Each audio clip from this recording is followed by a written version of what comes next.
देखिए ये क्वेश्चन है आपका एक्सरसाइज 4.6। क्वेश्चन कह रहा है a 3 centimetre wire carrying a current of 10 ampere is placed inside solenoid perpendicular to its axis. देखो हमारे पास एक 3 सेंटीमीटर का एक वायर है जिसमें 10 एम्पियर का करंट है। उसे हमने सोलोनाइड के अंदर प्लेस कर रखा है, और कैसा प्लेस कर रखा है? Perpendicular to its axis. सबसे पहले बच्चों, जो सोलोनाइड है उसकी एक्सिस कहाँ से पास करती है? जैसे ये आपका रिंग है, इस रिंग का सेंटर ये है ना, ये आपका रिंग का सेंटर है, ठीक है। तो यहां से अगर मैं इन्हें ज्वाइन कर देता हूं ऐसे, तो ये आपका एक्सेस होता है, ठीक है, इसे हम एक्सेस बोलते हैं।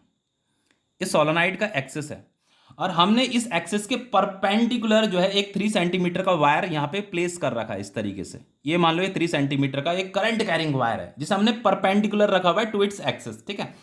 अब देखो बच्चों, यहां पे करंट का डायरेक्शन लेट सपोज ऐसा है करंट का डायरेक्शन, तो यहां पे जो करंट हमें दे रखा है वो दे रखा है 10 एम्पियर।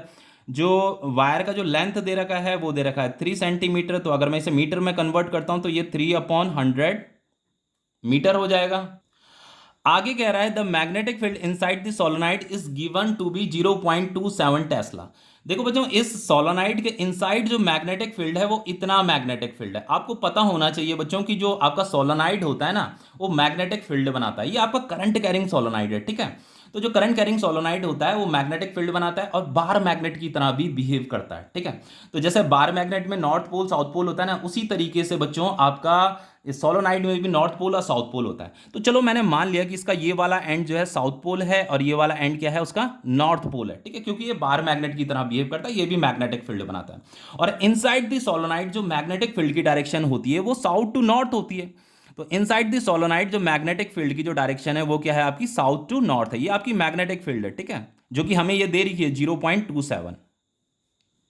और ये मैग्नेटिक फील्ड कैसी होती है? यूनिफॉर्म होती है। इतना भी आपको पता होगा कि inside the solenoid magnetic field uniform होती है, ठीक है, 0.27 टेस्ला।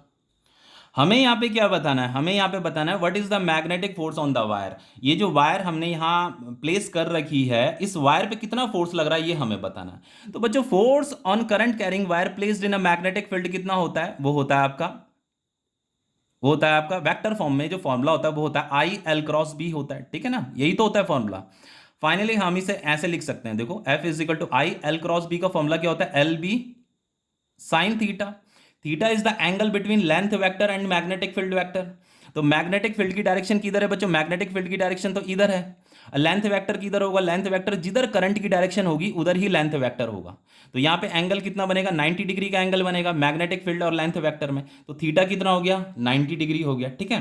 तो यहाँ हम वैल्यू पुट करेंगे बस। करंट कितना दे रखा है? 10 एम्पियर दे रखा है। लेंथ कितना दे रखा है? ये 3 सेंटीमीटर था, तो इसे हमने यहाँ मीटर में कन्वर्ट कर दिया, तो ये हो गया आपका 3/100 इंटू मैग्नेटिक फील्ड है आपका 0.27 इंटू ये थीटा कितना? 90 डिग्री, ठीक है। साइन 90 की वैल्यू कितनी होती है? 1 होती है, ठीक है।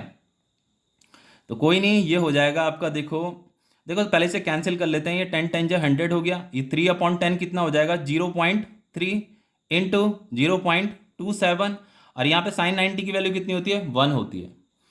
अब देखिए इसे अगर मैं मल्टीप्लाई करता हूं तो ये कितना हो जाएगा आपका? 3 7 21, 2 कैरी 3 2 6 7 8, और यहाँ पे एक और जीरो आएगा, ठीक है, और यहाँ पे डेसिमल।